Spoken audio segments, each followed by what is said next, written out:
Good morning, everyone. It's Joshua here. Um, just touching base with you on Monday morning. Surgery is now this week, which I can't believe it's come around so quickly.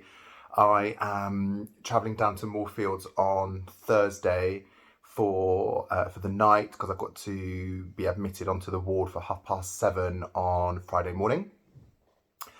I have now started the steroids. I started them on Friday. They are they're definitely increasing my appetite, which the doctors said they would. Um, I've also been told not really to drink on them, so I'm not drinking any alcohol. I'm hoping that the reduction in alcohol and also maybe just being slightly more aware of what I'm eating might combat um, the putting on of weight. I did feel a little bit sick the first night I took them. It's a 30 milligram dose initially, and on the Friday evening, I did have a period where I felt really nauseous. Whether or not that's related, I don't know. But that was the only time I ever felt really sick.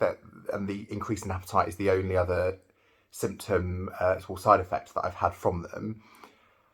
I thought it might be nice just to give you a little bit more information about what I learned from the baseline assessments, about being part of a clinical trial, and also a little bit more about the procedure that's happening on Friday. So, the first massive change and the difference really that I noticed about being on trial, being on a clinical trial and going to see your consultant at clinic is not so much the way that you're treated.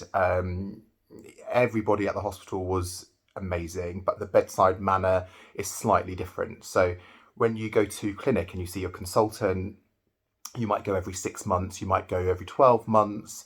You're used to seeing the same person who will look at the scans of the architecture and of your retina and might say there's not been a lot of progression since last year, nothing that warrants any action, or perhaps we can see a little bit of reduced visual field.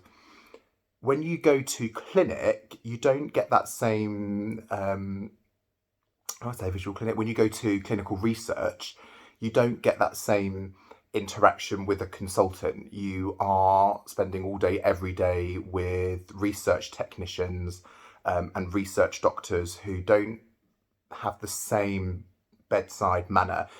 You as much as you are a patient, you are in some regards spoken to and treated a little bit more like a research subject, which was something I personally found quite difficult. I've had a few issues recently with my visual acuity. My visual acuity has been quite unstable, which is a bit of it's a very subjective field, which is something I learned as well when I was at Moorfields.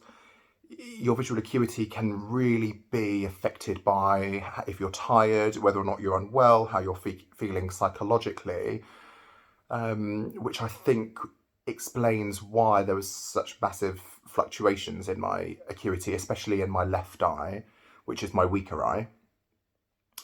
And it has taken longer than I expected, really, for my acuity to normalize after going through everything that my eyes went through for those 2 weeks. There's a lot of muscle strain, there's a lot of blurriness and not really being able to focus, which I think will just be down to the fact that, in context, my eyes have run a marathon over the past 2 weeks as opposed to what they would normally. It has also affected my ability to go back to work. I was meant to go back to work temporarily this week for a few days, but just not really being able to focus, and also just being told that I need to really minimalize the amount of muscle strain in my eyes has just meant that I think I'm probably going to have to just take it easy for the next few days leading up to surgery. The surgery itself, I got a bit more of an understanding of from the research doctors when I was at Moorfield. So it comprises of that. So they're operating on my left eye, which is this one, which is my weaker eye.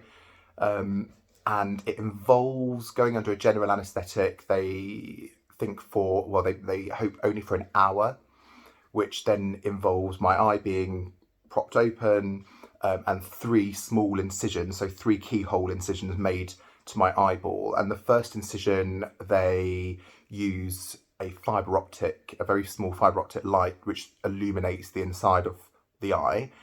The second incision is used to extract some of the jelly from inside your eye. And then the third incision is for the syringe, which then delivers the gene therapy, so the gene solution to the retina.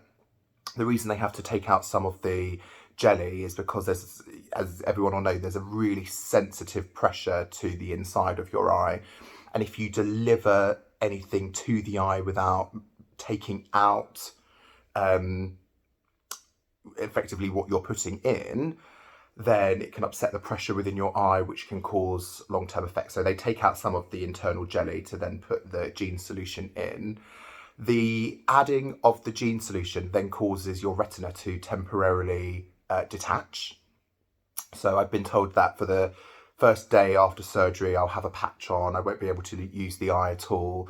And it can take, they've told me I need to rest for 2 weeks after surgery.